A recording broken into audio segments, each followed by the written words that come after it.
Après 4 heures de discussion et de négociation et qu'un accord semblait s'éloigner, j'ai pris la parole.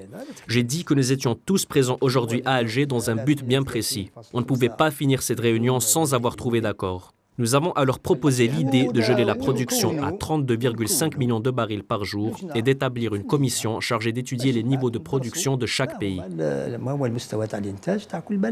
Alors que les pronostics se faisaient de plus en plus pessimistes, la réunion des pays exportateurs de pétrole à Alger s'est finalement soldée par un accord sur une baisse de la production, trouvé notamment grâce au rôle de médiateur joué par le gouvernement algérien.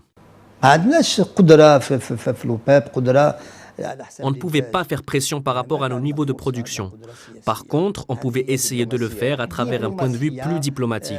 La tenue d'une réunion en Algérie permettait à l'Arabie saoudite et à l'Iran de faire un premier pas. C'était plus facile pour eux de le faire à Alger.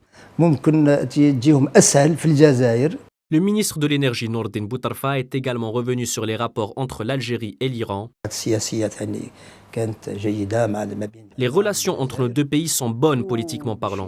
C'est dans ces circonstances que les responsables iraniens nous ont expliqué qu'ils ne voulaient pas être la cause de l'échec des négociations. C'est ce qui nous a laissé penser qu'un compromis pouvait être trouvé.